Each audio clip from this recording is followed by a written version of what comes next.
सुबह सुबह तड़के अचानक से शोर की आवाज़ सुनकर मेरी आंख खुल गई। मैंने अपने कमरे की खिड़की से झांक कर देखा तो हवेली के बाहर ढेर सारी भीड़ इकट्ठा थी, जिसे देखकर मैं समझ गई कि ज़रूर गांव में फिर से कोई बड़ा बवाल हुआ है।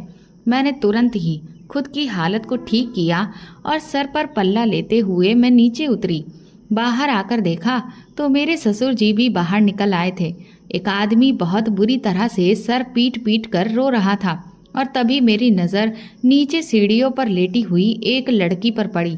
वो आदमी मेरे ससुर, जो कि इस गांव के सरपंच थे, उनसे कहने लगा कि देखिए ठाकुर साहब, ये क्या हो गया। मेरी बेटी ने अपनी जान ले ली और मेरी बेटी भी पेट से थी। ये सब देखकर मेरे ससुर जी की आंखें भी नम हो गईं। फिर उन्होंने जैसे तैसे उस आदमी को सांत्वना दी। हर कोई इसी उलझन में था कि भला ये सब कैसे हो गया। शाम तक लड़की का अंतिम संस्कार कर दिया गया। शाम को जब ससुर जी घर वापस लौट कर आए तो वो बहुत परेशान थे। हम सब हॉल में एक जगह पर बैठे हुए थे और इसी सुबह वाले मुद्दे को लेकर बातचीत हो रही थी। मेरे ससुर कहने लगे कि ना जाने हमारे गांव को किसकी नज़र लग गई है। पिछले काफ़ी महीनों से लगातार एक के बाद एक इस तरह से लड़कियां अपनी जान ले रही हैं और लगभग हर लड़की ही पेट से होती है और इसीलिए बदनामी से बचने के लिए वो खुद को ख़त्म कर रही हैं। हो ना हो, इस सब के पीछे ज़रूर कोई है, कोई ऐसा जिसके अंदर बिल्कुल भी इंसानियत नहीं बची है। मैंने अपने ससुर से कहा कि फिर तो वो इसी गांव का होना चाहिए, क्योंकि गांव के बाहर का कोई भी इंसान इस तरह की हरकत नहीं कर पाएगा। और तो और गांव की लड़की भला किसी दूसरे गांव वाले से मिलने भी नहीं जा सकती। मेरे ससुर कहने लगे, बहू, मैं तो बहुत ही उलझन का शिकार हो गया हूँ, क्योंकि तुम्हारी बात भी ठीक हो सकती है, लेकिन ऐसा भी हो सकता है कि ये सब करने वाला कोई आसपास के गांव का हो और वो हमारे गांव से किसी तरह की कोई दुश्मनी निकाल रहा हो, जिसके लिए वो हमारे गांव की सभी लड़कियों को एक एक करके निशाना बना रहा हो। वो पहले उन्हें अपने प्यार के जाल में फंसाता है और फिर उन्हें इस हद तक लाकर पूरी तरह से बर्बाद कर देता है और छोड़कर चला जाता है। तब जाकर वो लड़कियां इस कदर मजबूर हो जाती हैं कि अपनी इज्जत की खातिर इतना भयंकर कदम उठा लेती हैं। तभी मेरा देवर राजीव कहने लगा कि पापा, लेकिन भाभी की बात भी ठीक हो सकती है, क्योंकि गांव के बाहर का अगर कोई भी इंसान गांव में आता है तो कभी ना कभी तो ऐसा होता ही है कि गांव का कोई व्यक्ति उसे देख लेता। मेरे ससुर जी बोले कि बात तो तुम्हारी ठीक है बेटा, लेकिन ऐसा नहीं है कि हमारे गांव में दूसरे गांव के लोग नहीं आते हैं। कभी ना कभी कोई ना कोई काम ऐसे पड़ ही जाते हैं कि बाहरी लोगों का भी आना जाना यहाँ खूब लगा ही रहता है। अब उनमें से कौन सही है कौन गलत, इसका पता आखिर कैसे लगाया जाए। मैंने अपने ससुर जी से कहा कि लेकिन पिताजी, भला कोई हमारे गांव की लड़कियों के साथ इस तरह से क्यों कर रहा है, आखिर किस बात की जलन है। तो मेरे ससुर जी बोले कि बहू, दरअसल आसपास के गांव की अपेक्षा हमारे गांव में लोग ज़्यादा संपन्न हैं और यहाँ पर सभी एकजुट होकर रहते हैं, शिक्षा पर ध्यान देते हैं, जिस वजह से इस गांव के लोग काफ़ी तरक्की कर रहे हैं। लेकिन बाकी के गांव में अभी भी परंपराओं के नाम पर बहुत कुछ गलत होता चला जा रहा है और वो लोग पढ़ाई लिखाई को भी उतना महत्व नहीं देते। अब वो हमें तरक्की से रोक तो सकते नहीं हैं, इसीलिए इस तरह के काम करके हमारे गांव में दहशत का माहौल पैदा किया जा रहा है, ताकि इस डर की वजह से हम अपने गांव की लड़कियों को पढ़ाना लिखाना बंद कर दें और उन्हें घर में सिर्फ चूल्हा चौका ही संभालने को कह दें। देखो बेटा, मैं बहुत अच्छे से ये बात जानता हूँ कि किसी भी घर, गांव या देश की तरक्की तभी हो सकती है जब हमारी महिलाएं पढ़ी लिखी और आत्मनिर्भर हों। मैंने जब से सरपंच की बागडोर संभाली है तब से मैंने पूरी कोशिश यही की है कि हमारे गांव में सिर्फ परंपराओं के नाम पर किसी के साथ भी अन्याय नहीं होना चाहिए। हालांकि हमारे गांव में भी बहुत से ऐसे लोग हैं जो मेरी इस सोच के खिलाफ हैं, लेकिन वो मुझसे डरते हैं। इसी वजह से कभी भी मेरा खुलकर विरोध नहीं करते हैं, सिर्फ पीठ पीछे छुपकर ही बात करते हैं। इसीलिए मुझे ऐसा लगता है कि हो ना हो ये आदमी हमारे ही गांव का है, जो इस बात से चिढ़ा हुआ है कि मैं अपने गांव की बेटियों को उनका हक दिला रहा हूँ। कहते हैं ना, घर का भेदी लंका ढाए, यहाँ पर भी वही हाल हो रहा है। मुझे अपने ससुर की बात बिल्कुल ठीक लगी, लेकिन सबसे बड़ा सवाल यही था कि आखिर वो शख्स है कौन और फिर लड़कियां हर बार उस इंसान का नाम बताने की जगह खुद की जीवन लीला ही समाप्त कर लेती हैं। जबकि अगर उनके साथ गलत किया गया है तो उन्हें इस बात की शिकायत सरपंच के पास आकर करनी चाहिए ताकि उन्हें इंसाफ दिलाया जा सके। लेकिन वो तो उल्टा उस आदमी को बचा रही थीं और खुद को खत्म कर रही थीं। मेरे ससुर कहने लगे कि मुझे ऐसा लगता है कि इस बारे में मुझे अब इस गांव की बेटियों को खुद से ही जागरूक करना होगा ताकि कोई भी बेटी उस आदमी का शिकार ना बन सके। इसके बाद मैं अपने कमरे में आ गई और सोचने लगी कि ना जाने वो आदमी कौन है जो इतनी घटिया हरकत कर रहा है। मैंने तुरंत ही अपने पति को फोन लगा दिया। मेरे पति शहर में नौकरी करते हैं और वो वहीं पर रहते हैं। 2-3 महीने में कुछ दिनों की छुट्टी लेकर वो यहाँ पर आकर घूम जाया करते हैं और फिर वापस अपने काम पर चले जाते हैं। कुछ देर अपने पति से बात करने के बाद मैं चुपचाप सोने के लिए लेट गई। लेकिन मैंने उन्हें गांव में होने वाली इस तरह की किसी भी घटना के बारे में कुछ भी नहीं बताया, क्योंकि मैं नहीं चाहती थी कि मेरे पति को बिना बात किसी भी तरह की टेंशन हो जाए। वैसे भी अगर मैं उन्हें इस बारे में बताती भी तो वो आखिर वहां से बैठे बैठे कर क्या लेते, क्योंकि जो लोग यहाँ गांव में हैं वो भी जब इस बात का पता नहीं लगा पा रहे हैं तो फिर वो क्या कर लेंगे। और अब तो ससुर जी खुद से कोशिश कर ही रहे हैं कि वो किसी भी तरह से गांव की बेटियों को बचा लें। अगले दिन मेरे ससुर मेरे देवर राजीव के साथ और गांव के कुछ आदमियों को लेकर पंचायत घर चले गए। काम से फ्री होने के बाद मैं भी वहां पहुंच गई।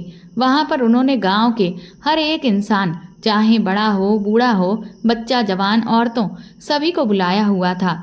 उन्होंने सबके सामने वहां पर गांव की बेटियों से ये गुजारिश की कि वो किसी भी इंसान की बातों में बिल्कुल भी ना आए, क्योंकि जिस तरह की घटनाएं हो रही हैं उससे ये साफ पता चल रहा है कि कोई है जो बेटियों की मासूमियत का पूरी तरह से फायदा उठा रहा है और उनके जीवन को बर्बाद कर रहा है। सच कहूँ तो मुझे अपने ससुर की सोच पर बहुत गर्व है, क्योंकि गांव का ज़्यादातर इंसान मैंने ऐसा ही देखा है जिसकी सोच इतनी ज़्यादा खुली हुई नहीं होती।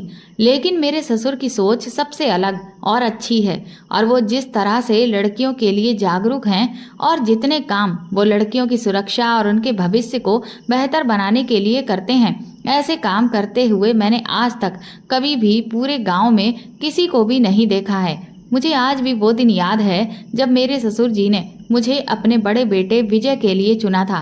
पहल तो मैं ये शादी बिल्कुल भी नहीं करना चाहती थी, लेकिन फिर मेरी माँ ने मुझे समझाया कि सपना बेटा, तुम्हें नहीं पता कि तुम कितनी भाग्यशाली हो, क्योंकि एक तो तुम इतने बड़े परिवार की बहू बनोगी, वहाँ ना तो रुपए पैसे की कमी है और साथ ही हर तरह की सुविधा उस घर में मौजूद है, और तुम्हारे ससुर की सोच भी बहुत ही ज़्यादा नेक है।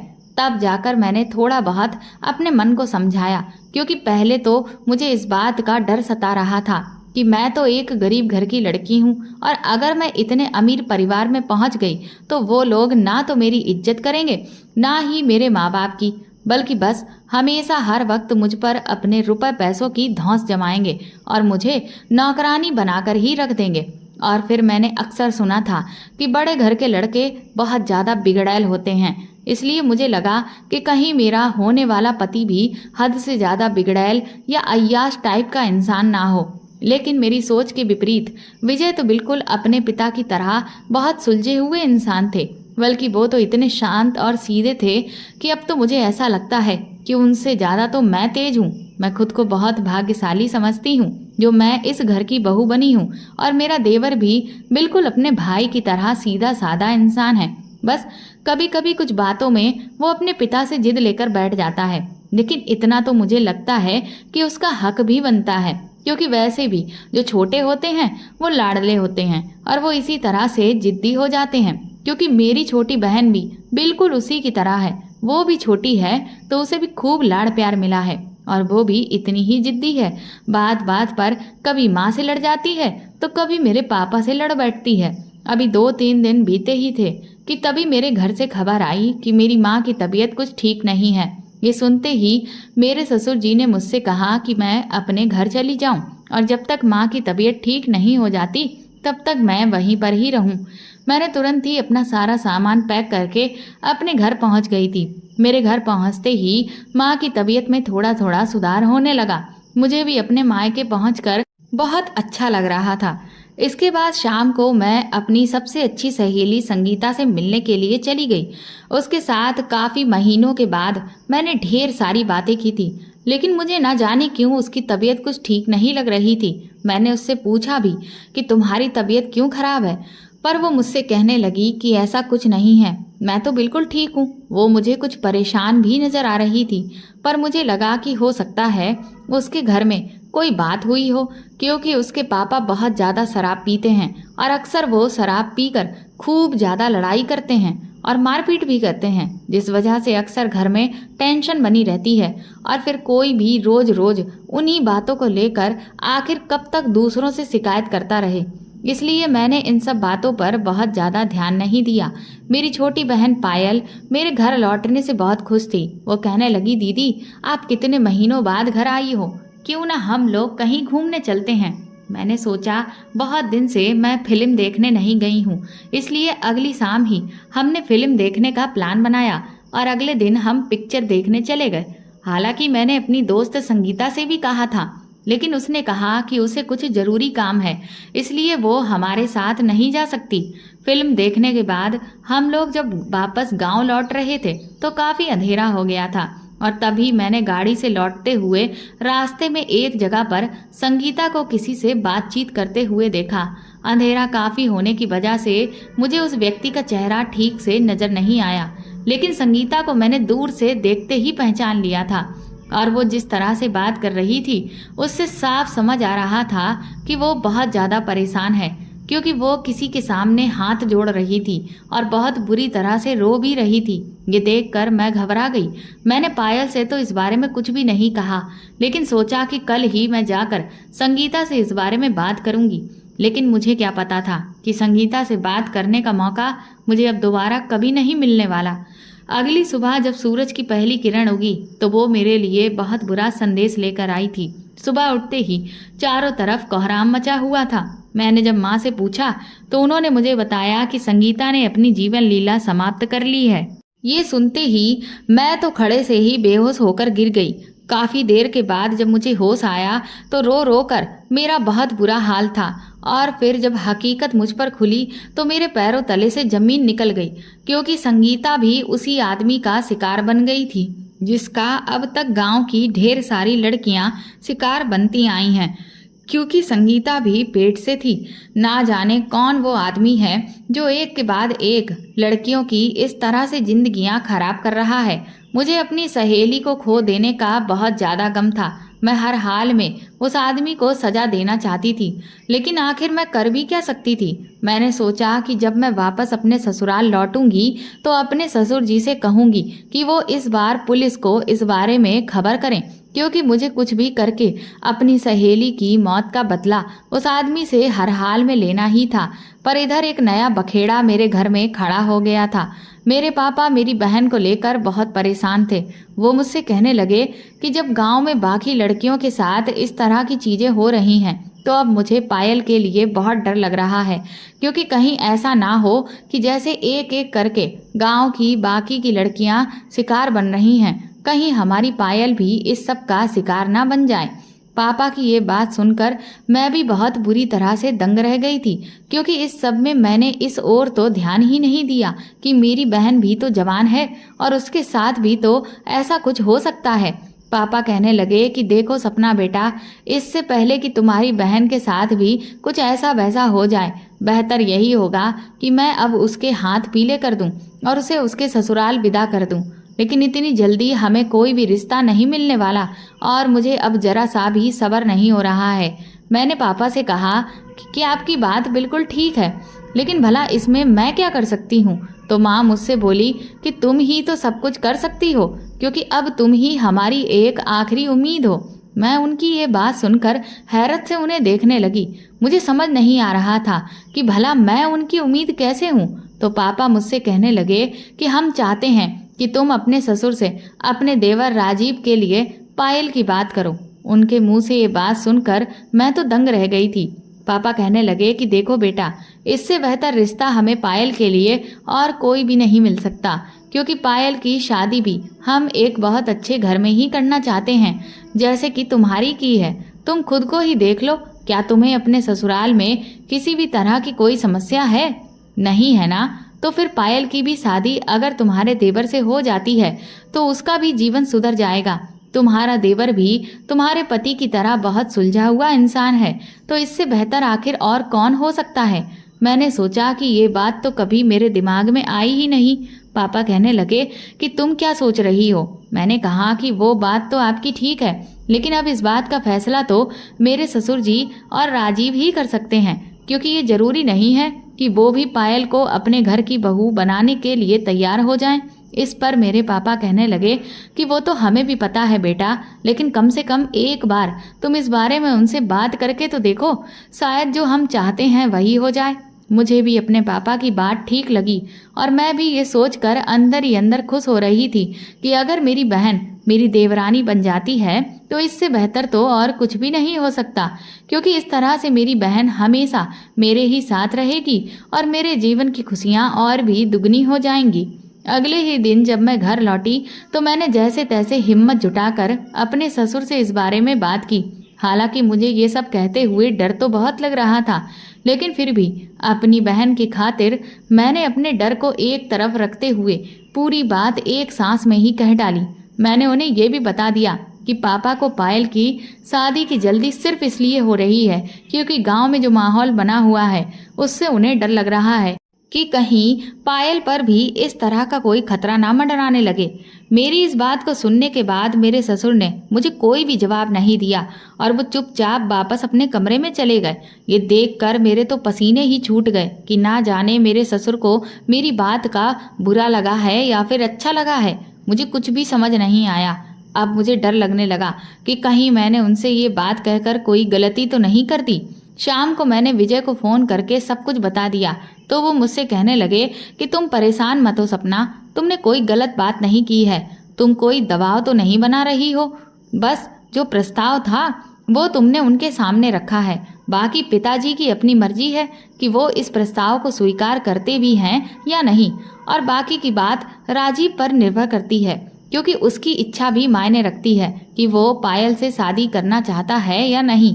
हालांकि मुझे विजय ने काफ़ी तसल्ली देने की कोशिश की थी, लेकिन फिर भी उस पूरी रात मैं डर के मारे बहुत परेशान रही कि कहीं ऐसा ना हो कि मेरे ससुर मुझसे नाराज हो जाएं। अगले दिन पिताजी ने मुझे एक नौकरानी से कहकर बुलवाया। मैं डरते डरते उनके पास पहुंची तो सामने सोफे पर मेरे ससुर और मेरा देवर राजीव दोनों ही बैठे हुए थे। उन्होंने मुझसे कहा, बहू, हमने तुम्हें यहाँ इसलिए बुलवाया है क्योंकि हम तुम्हें मिठाई खिलाना चाहते हैं। मैंने उनसे कहा कि आखिर किस बात की मिठाई पिताजी? तो वो कहने लगे कि अरे, अब तुम्हारे देवर की शादी होने वाली है तो तुम उस खुशी की मिठाई नहीं खाओगी, क्योंकि ना सिर्फ तुम्हारे देवर की शादी होगी बल्कि ये तो दुगनी खुशी है, तुम्हारी बहन की भी तो शादी होगी। अपने ससुर के मुंह से ये बात सुनकर मैं समझ गई कि वो क्या कहना चाहते हैं। इसका मतलब कि वो इस रिश्ते के लिए राजी हैं। मैं तो तुरंत ही खुशी से उछल पड़ी। मैंने कहा, सच पिताजी, आप मान गए? वो कहने लगे, क्यों नहीं सपना, जब तुम इतनी अच्छी हो तो तुम्हारी बहन भी तो तुम्हारी परछाई ही होगी, और तुम्हारे जैसी ही दूसरी बहू पाकर मैं खुद को बहुत खुश नसीब समझूंगा, क्योंकि मैं इस घर में ऐसी ही लड़की लाना चाहता हूँ जो पूरे घर को बांध कर रखे। और राजीव को भी इस रिश्ते से कोई ऐतराज नहीं है, उसे भी पायल पसंद है। ये सुनकर मैं बहुत खुश हो गई थी।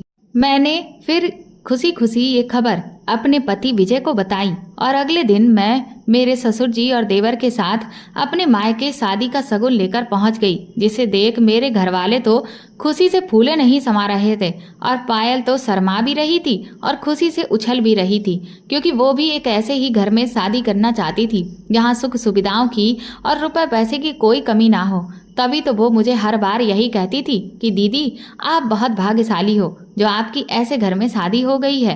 काश मुझे भी ऐसा ही घर मिल जाता। और अब तो उसे भी वही घर मिल रहा था जो मुझे मिला था। पंडित जी से सारी रस्में तय होने के बाद अगले महीने की तारीख फिक्स हो गई और जल्दी ही वो दिन भी आ गया और मैं अपनी बहन को विदा कराकर अपने ससुराल ले आई। अपनी बहन की शादी की पहली रात की सारी तैयारियां मैंने और विजय ने साथ में मिलकर ही की थी। हम बहुत खुश थे। विजय भी इस बार जब आए तो पूरे 1 महीने की छुट्टी लेकर आए थे। वो कहने लगे कि बहुत समय हो गया, मैं घर वालों के साथ भी नहीं रहा, और फिर मैं सोच रहा हूँ कि अब तो राजीव की भी शादी हो जाएगी, तो क्यों ना हम चारों लोग घर पर काफी अच्छा समय बिताएं और जब समय मिले तो कहीं बाहर मिलकर घूमने भी जाएं। मुझे भी विजय का ये आइडिया बहुत पसंद आया था। पहली रात को मैं अपनी बहन को उसके कमरे में छोड़ने गई और उसे समझा भी दिया कि वो बहुत ज़्यादा घबराए नहीं, लेकिन वो तो इतनी तेज थी कि खुशी से उसके दांत अंदर ही नहीं हो रहे थे। मैंने उससे कहा भी कि थोड़ा शर्माना भी सीख लो, लेकिन वो तो कहाँ मानने वाली थी। वो इतनी चुलबुली थी कि अपनी शैतानियों से बाज ही नहीं आ रही थी। फिर मैं वापस अपने कमरे में आ गई। मैं और विजय भी अब बहुत सुकून से थे। मुझे भी आज बहुत खुशी मिल रही थी क्योंकि मेरी बहन अब सुरक्षित भी थी और मेरे ही साथ मेरे घर में आ गई थी, जहां उसे किसी भी चीज़ की कोई तकलीफ नहीं होने वाली थी। धीरे धीरे दिन यूं ही बीतने लगे। इधर मेरे ससुर की कुछ पुश्तैनी जमीनों को लेकर कानूनी प्रक्रियाएं चल रही थीं, जिनमें कुछ तेजी आ गई, जिसको लेकर अक्सर मेरे पति और ससुर जी को घर से बाहर ही रहना पड़ रहा था और वो उनमें बहुत ज़्यादा बिजी हो गए थे, जिस वजह से हम चारों साथ में मिलकर कहीं भी घूमने फिरने नहीं जा पाए। इस बीच मैंने नोटिस किया कि मेरी बहन मुझे कुछ उदास सी लग रही है। उसके चेहरे पर हमेशा वैसे एक रौनक रहती थी और वो हर वक्त हंसती खिलखिलाती रहती थी, लेकिन शादी के कुछ ही दिन के बाद उसके चेहरे से वो चमक गायब हो गई थी और वो हर वक्त चुपचाप सी रहती थी।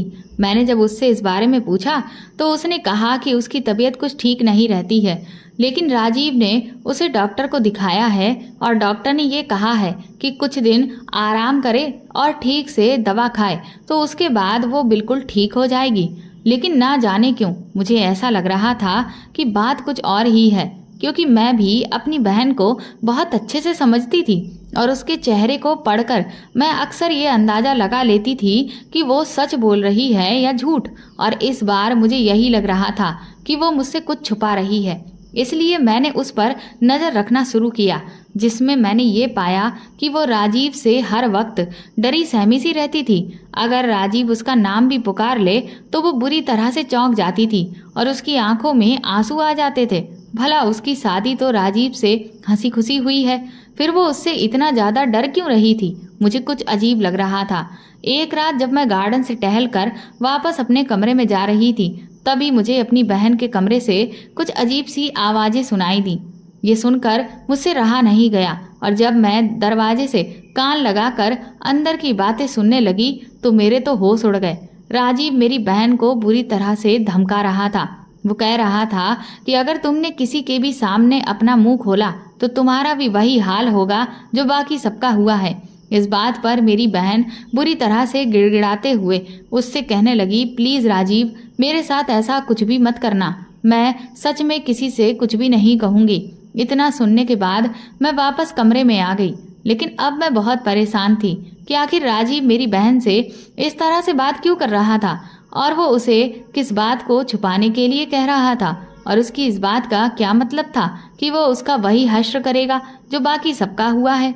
ये सब कुछ तो मेरे लिए बहुत ही ज़्यादा उलझता जा रहा था।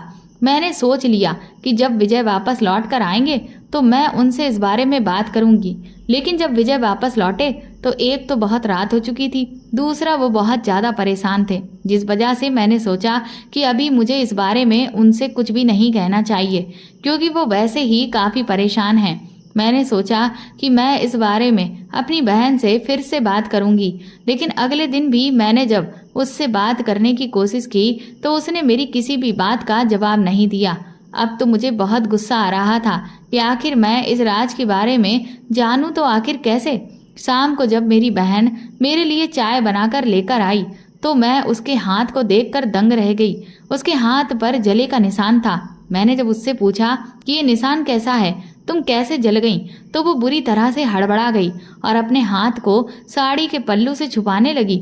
मैंने उससे कहा, मुझे सच सच बताओ पायल, आखिर तुम्हारे और राजीव के बीच में चल क्या रहा है? तुम्हें मेरी कसम है। तो वो रोते हुए कहने लगी कि दरअसल राजीव ने मुझे ये सिगरेट से जलाया है। ये सुनकर मेरा खून खौल उठा। मैंने कहा कि राजीव की इतनी हिम्मत कि उसने तुम्हारे साथ ऐसा सुलूक किया, लेकिन आखिर क्यों? मैं उसे छोड़ूंगी नहीं। मैं अभी पिताजी से उसकी शिकायत करती हूँ। मैं जैसे ही आगे बढ़ी तो मेरी बहन ने मुझे रोक लिया। वो कहने लगी, दीदी प्लीज़ ऐसा कुछ भी मत करना। मेरी गृहस्थी अभी ठीक से बस भी नहीं पाई है और आप क्यों उसे उजाड़ने में लगी हुई हैं। मैंने कहा कि तुम ये क्या कह रही हो, मैं तो तुम्हारी मदद कर रही हूँ। तो वो मुझसे बिगड़ते हुए कहने लगी कि मुझे आपकी मदद नहीं चाहिए, मैं अपनी चीज़ें खुद से हैंडल करना चाहती हूँ, ये हम पति पत्नी के बीच की बात है। मैंने कहा पायल, तुम कब से ऐसी हो गई हो जो किसी के जुल्मों को बर्दाश्त करो, और फिर आखिर ऐसी क्या वजह है कि राजीव तुम्हारे साथ इतना बुरा सलूक कर रहा है। मैं तो सपने में भी इस बारे में नहीं सोच सकती थी कि वो तुम्हारे साथ ऐसा कुछ करेगा। आखिर बात क्या है।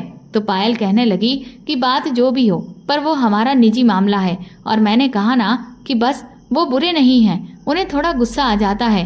मेरी ही कुछ हरकतें ऐसी हैं जो उन्हें गुस्सा दिला देती हैं, लेकिन मैं धीरे धीरे उन्हें समझाने की कोशिश कर रही हूँ। और एक बार जब मैं उनके हिसाब से सारी चीजें करने लगूंगी तो वो मुझसे बहुत ही प्यार से बर्ताव करेंगे, मुझे पूरा यकीन है। और मैं हाथ जोड़कर आपके आगे विनती करती हूँ कि आप मेरे मामले में बिल्कुल भी दखल अंदाजी ना करें, क्योंकि मैं नहीं चाहती कि मेरा और राजीव का रिश्ता आपकी वजह से खराब हो जाए।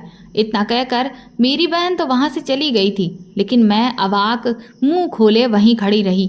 मेरी बहन आज उल्टा मुझ पर ही दोष लगाकर चली गई, जबकि मैं तो उसकी मदद कर रही थी। लेकिन वो सब कुछ क्यों बर्दाश्त कर रही थी? वो तो ऐसी बिल्कुल भी नहीं थी, वो तो हमेशा से बागी रही है। उसने कभी किसी भी गलत बात को बर्दाश्त नहीं किया, लेकिन आज वो ऐसे कैसी हो गई? मुझे तो कुछ भी समझ नहीं आ रहा था। लेकिन अब हर हाल में मुझे ये जानना था कि आखिर इन दोनों के बीच में चल क्या रहा है। लेकिन मुझे उनके कमरे में झांकने का कोई भी रास्ता नजर नहीं आ रहा था। फिर उसी शाम मैंने विजय से ऐसे ही बातों में पूछा कि ये पुलिस वाले लोग इतने बड़े बड़े केसों को किस तरह से सुलझा लेते हैं। कई बार तो ये बहुत ही गहरे राजों को भी जान लेते हैं, भला ये कैसे मुमकिन हो जाता है। तो मेरे पति कहने लगे कि अरे अब तो बहुत तरह के खुफिया कैमरे चलने लगे हैं, जो साइज में भी बहुत छोटे हैं और जिन्हें कहीं पर भी आसानी से फिट किया जा सकता है, जिनका इस्तेमाल अब बहुत ज़्यादा होने लगा है, जिनमें सब कुछ आराम से रिकॉर्ड हो जाता है। यहाँ तक कि अब तो इतनी टेक्नोलॉजी बढ़ गई है कि तुम किसी भी जगह पर बैठे बिठाए किसी दूसरी जगह पर क्या हो रहा है उसे इन कैमरास की मदद से अपने मोबाइल फ़ोन में आराम से देख सकती हो। अपने पति की ये बात सुनकर मेरे दिमाग की बत्ती जल गई, क्योंकि अगर ऐसा है तो ये तो मैं भी कर सकती हूँ। मेरे पति कहने लगे, क्यों, तुम्हें किसकी जासूसी करनी है? मैंने बहाना बनाते हुए कहा कि अरे मुझे किसी की कोई जासूसी नहीं करनी, मैं तो बस ऐसे ही जानकारी के लिए आपसे पूछ रही थी। विजय कहने लगे कि मुझे तो ऐसा नहीं लगता कि तुम बिना वजह इतनी पूछताछ करोगी, ज़रूर कोई बात है, क्या तुम मुझे नहीं बताओगी? मैंने विजय से कहा कि अभी मैं आपको कुछ भी नहीं बताना चाहती, लेकिन हाँ, सही वक्त आने पर मैं आपको सब कुछ बताऊंगी, लेकिन तब तक आपको इंतजार करना होगा। मेरी बात पर विजय ने हामी भर दी। मैंने अगले ही दिन एक खुफिया कैमरा ऑर्डर करके मंगवा लिया और उसे चुपचाप पायल के कमरे में ऐसी जगह पर इस तरह से सेट कर दिया कि वो किसी को भी दिखाई ना दे। उसी रात को मैंने जो कुछ भी अपने मोबाइल फ़ोन में राजीव को पायल के साथ करते हुए और कहते हुए सुना, उसे देखकर मेरे होश उड़ चुके थे। मैं तो कभी सपने में भी नहीं सोच सकती थी कि राजीव ये सब कुछ कर रहा है, लेकिन अब मेरे अंदर गुस्से का ज्वालामुखी फूट रहा था और मैं उसे सबक सिखाना चाहती थी। उसको तो यही लग रहा था कि उसकी करतूत के बारे में किसी को पता ही नहीं चल रहा है, जबकि अब मैं उसका पर्दाफाश हर हाल में करना चाहती थी। इसीलिए सुबह होते ही मैंने जब ये देखा कि पायल घर के काम में बिजी है, मैं तुरंत ही दंदनाती हुई गुस्से में राजीव के पास पहुंची और मैंने उससे कहा कि तुमने मेरी बहन के साथ ऐसा क्यों किया? और तो और सिर्फ मेरी बहन ही नहीं, तुमने गांव की हर लड़की की जिंदगी खराब की। तुमने मेरी सहेली के साथ भी यही किया। मैं तुम्हें जिंदा नहीं छोड़ूंगी। ये कहकर मैं उस पर गुस्से में टूट पड़ी, लेकिन मैं उसके सामने कमज़ोर पड़ गई। उसने तुरंत ही मुझे धक्का दे दिया और मैं बेड पर जा गिरी और उसने कमरे का दरवाज़ा बंद कर दिया और किसी राक्षस की तरह हंसते हुए वो कहने लगा, तो आखिर तुम्हें मेरी असलियत पता चल ही गई। चलो अच्छा ही हुआ, क्योंकि सच कहूँ तो मेरी नीयत तो तुम पर भी बहुत दिनों से खराब थी। तुम हो ही इतनी खूबसूरत, लेकिन क्योंकि मुझे सबके सामने अच्छा बनने का नाटक करना पड़ता था, इसी वजह से मैं कभी भी तुम पर अपना हाथ साफ नहीं कर पाया। लेकिन गांव की किसी भी लड़की को मैंने नहीं छोड़ा। क्या करूं, मेरी इच्छा पूरी ही नहीं होती। मैंने कहा कि तुम कितने नीच इंसान हो, तुमने आखिर सब लड़कियों के साथ ऐसा क्यों किया? तो वो कहने लगा कि मैं क्या करता, मैं तो बस अपने दिन मौज मस्ती के साथ काटना चाहता था।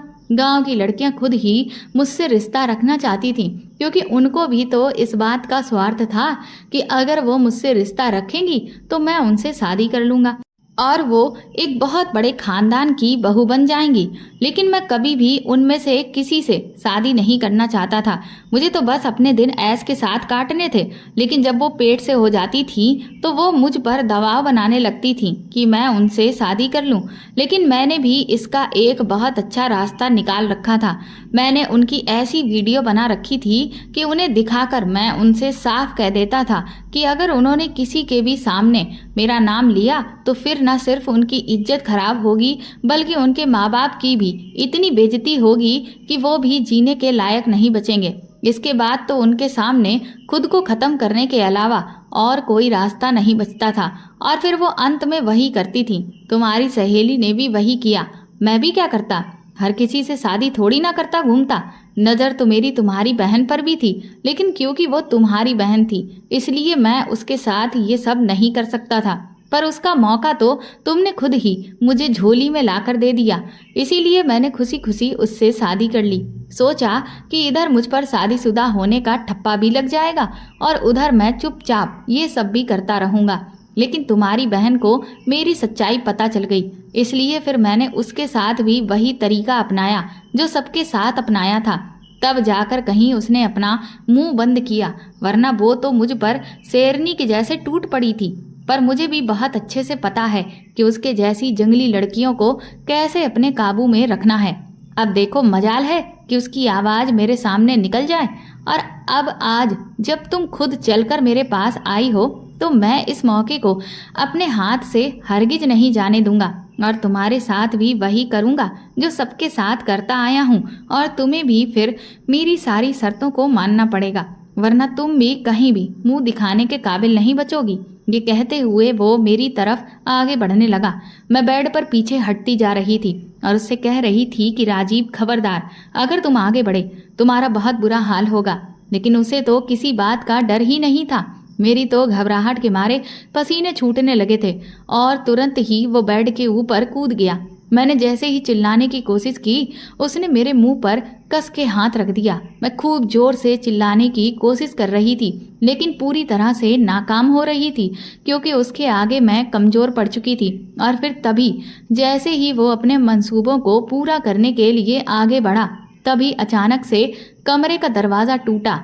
जब मेरी नज़र सामने पड़ी तो सामने मेरे पति विजय, मेरे ससुर और मेरी बहन तीनों ही खड़े हुए थे, जिन्हें देखते ही राजीव के तो होश ही उड़ गए और वो तुरंत लपक कर खड़ा हो गया और ऐसे दिखाने लगा कि जैसे उसने कुछ भी नहीं किया है। मैं भागती हुई विजय के पास पहुंच गई। ससुर जी ने कमरे में आते ही ना आओ देखा ना ताओ और राजीव को इतनी बुरी तरह से मारा कि वो बिल्कुल अधमरा हो गया था। इसके बाद उन्होंने पुलिस को बुलाकर राजीव को पकड़वा दिया और उसे जेल भेज दिया। मेरे ससुर ने मुझसे और पायल से माफ़ी मांगी कि उनके बेटे की वजह से हम दोनों बहनों के साथ इतना बुरा हुआ। मैंने उनसे कहा कि आप इस सब की माफ़ी क्यों मांग रहे हैं, क्योंकि इसमें आपकी कोई गलती नहीं है। ये तो राजीव ही इतना अभागा निकला कि उसने इतने अच्छे पिता और इतने अच्छे परिवार की लाज नहीं रखी, वरना परवरिश तो दोनों बेटों की एक जैसी ही हुई थी। लेकिन एक बेटा कपूत निकल गया। पायल ने भी मुझसे अपने किए हुए बर्ताव की माफ़ी मांगी। वो कहने लगी, दीदी मैं मजबूर थी, क्योंकि अगर मैं आपके साथ इस तरह का व्यवहार नहीं करती तो आप फिर मुझसे मेरी तकलीफ हर हाल में जानने की पूरी कोशिश करती और मैं जानबूझकर आपको किसी भी मुसीबत में नहीं डालना चाहती थी। बस इसी वजह से मैंने जानकर आपके साथ इतना बुरा व्यवहार किया ताकि आप नाराज़ हो जाएं और खुद ही इस मामले से पीछे हट जाएं। हो सके तो अपनी छोटी बहन को माफ़ कर देना। मैंने उससे कहा कि मैं जानती हूँ पायल, तुम्हें माफ़ी मांगने की कोई ज़रूरत नहीं है। मैं भी बहुत अच्छे से समझ गई थी कि मेरी बहन ज़रूर किसी मजबूरी में है, इसीलिए वो मेरे साथ ऐसा कर रही है। मैंने विजय से कहा कि आपको ये कैसे पता चला कि राजीव मेरे साथ ऐसा कर रहा है तो विजय कहने लगे कि मैं किसी काम से कमरे में गया था और उसी वक्त मुझे अचानक से तुम्हारे मोबाइल फ़ोन से कुछ आवाज़ें सुनाई दी। ध्यान से सुना तो वो तुम्हारी और राजीव की आवाज़ें थीं। मैंने तुरंत ही तुम्हारा मोबाइल उठा लिया तो उसमें तुम दोनों की वीडियो दिख रही थी, जिसे देखकर मैं दंग रह गया और फिर मैंने उसमें राजीव के मुंह से पूरी सच्चाई सुन ली। तब तो मेरे होश ही उड़ गए। मैं तुरंत ही भागा भागा पिताजी के पास पहुंचा और मेरे साथ साथ उन्होंने और पायल ने भी उस पूरी वीडियो को देखा। और जैसे ही मैंने ये देखा कि वो तुम्हारे साथ ऐसी हरकत कर रहा है तो हम तीनों ही तुरंत वहाँ से भागे और सही समय पर पहुँच गए, वरना ना जाने क्या हो जाता। मैंने विजय को गले से लगा लिया। मैंने कहा कि तुमने सही मौके पर आकर मेरी जिंदगी बर्बाद होने से बचा ली, वरना मैं तो कहीं भी मुंह दिखाने के काबिल ही नहीं रहती। विजय ने कहा कि लेकिन सपना, तुमने भी मुझ पर भरोसा नहीं किया। उस दिन जब मैंने तुमसे पूछा था तो तुमने मुझे पूरी बात नहीं बताई, बल्कि आगे कभी और बताने को टाल दिया। जबकि सोचो, अगर मैं तुम्हारे मोबाइल में इस वीडियो को ना देखता तो ना जाने तुम्हारे साथ क्या हो जाता। मैंने विजय से कहा कि हाँ, आप ठीक कह रहे हैं, मुझे आपको भी सब कुछ पहले ही बता देना चाहिए था, लेकिन मैं खुद पूरी सच्चाई जान लेना चाहती थी, तभी आपको बताना चाहती थी। लेकिन आप मुझे माफ़ कर दीजिए। विजय ने भी मुझे माफ़ कर दिया और गले से लगा लिया। पुलिस ने बाद में राजीव के पास जो मोबाइल फ़ोन था उसमें जितनी भी वीडियोस थीं उन सबको ख़त्म कर दिया और पुलिस ने बताया कि राजीव को एक अजीब सी दिमागी बीमारी है, जिस वजह से वो सारी लड़कियों के साथ इस तरह की हरकत कर रहा था। अब राजीव जेल में भी है और उसका दिमाग का इलाज भी हो रहा है। मेरे ससुर तो इस बात से इतना ज़्यादा शर्मिंदा हुए हैं कि उनका बेटा इतना नीच निकल गया कि उनकी आए दिन अब तबीयत खराब रहने लगी है। हालांकि मेरे पति ने उन्हें बहुत समझाया, लेकिन क्योंकि मेरे ससुर एक उसूलों वाले और नेक इंसान थे, इसलिए उनसे ये सदमा बर्दाश्त नहीं हो रहा था कि उनके गांव की वो लड़कियां जिनके जीवन को वो सुधारना चाहते थे, उनके जीवन को बर्बाद करने वाला और कोई नहीं बल्कि उनका ही अपना खून था। इधर मैंने अपनी बहन का तलाक भी राजीव से करवा दिया था और मेरे ससुर ने खुद अपने कंधों पर जिम्मेदारी लेते हुए मेरी बहन की शादी दोबारा एक बहुत ही अच्छे परिवार में करवा दी।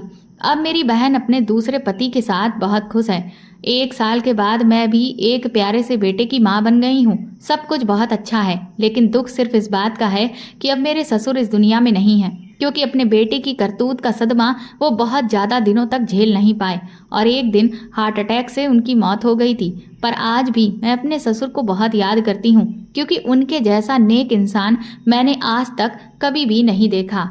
तो दोस्तों, आपको ये कहानी कैसी लगी हमें कमेंट करके ज़रूर बताएं और प्लीज़ इस कहानी को ज़्यादा से ज़्यादा शेयर और लाइक करके मेरे चैनल को सपोर्ट करें।